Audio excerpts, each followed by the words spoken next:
Here with two rugby legends. We've got Topsy Ojo to my right, Matt Banahan to my left. Matt, your old club did it yesterday, EPCR Challenge Cup. How important is that for Johan van Graan's squad?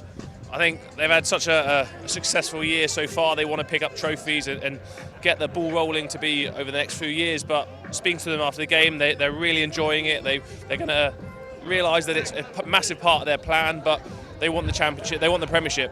And they know that that's a small step in towards that, and they're going to enjoy the moment, enjoy being on the big stage to win trophies, but the next 3 weeks are massive for them, and this is just another step for them. No doubt. And Topsy, a big French club, late stages of the Champions Cup, of course the latest stage, yourself against Toulouse in the semi-final. Talk about that experience. What would these players be feeling today?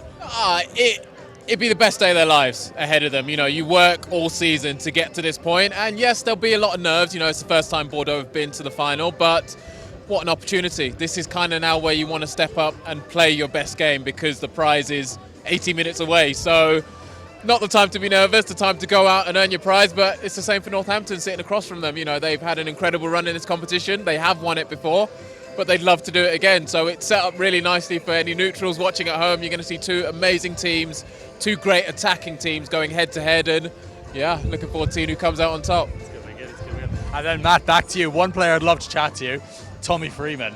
Big, powerful outside back, very similar to yourself.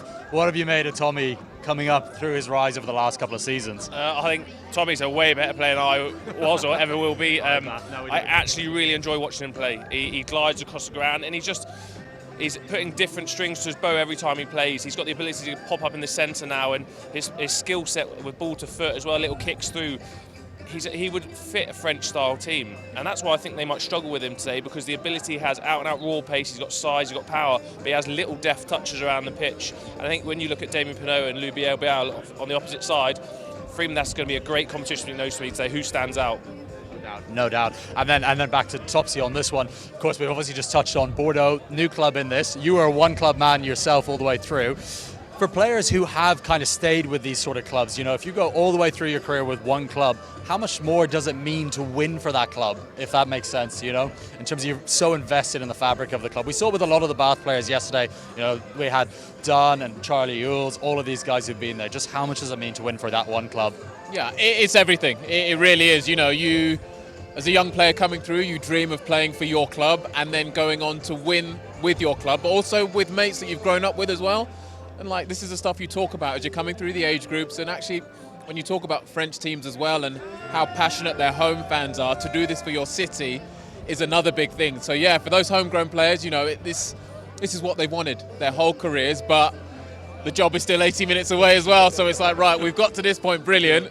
Now let's go and get the ultimate prize and then celebrate that with us. I mean, you can imagine the scenes back home in Bordeaux will be outstanding. So yeah, to do it for the one club, to do it for your club, makes it extra special, and yeah, we're going to see that today.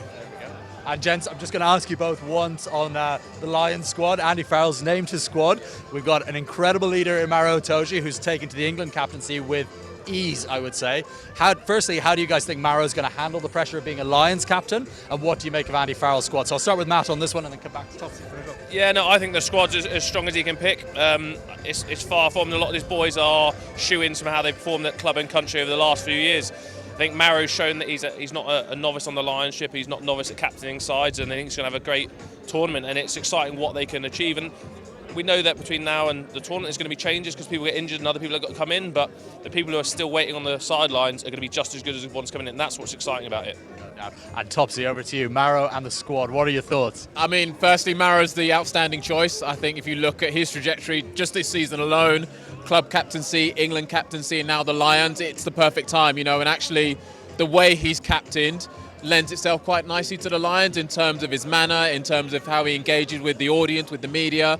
So, because there's a lot that goes on with the captaincy, so he'll be brilliant at that. And above all that, he's outstanding in his position. He will be the first name on the team sheet. And as far as the squad, I mean, the next exciting thing is trying to pick a starting team out of everybody that's been named. You know, it's the best of the best going head to head. Only 15 can start, and the next job will be those conversations about, you know, which wingers do you pick, which centre combinations, and that's the great thing about it. So huge excitement ahead of the tour. Great that Australia will be well prepared and they're on the up as well. So I think, yeah, exciting times ahead and really looking forward to seeing how they go out in Australia. No worries, gents. And one word, who takes it today? Inside my heart, I'm saying Bordeaux. I'm going to go Northampton. Love it. Bit of a showdown. Thanks very much.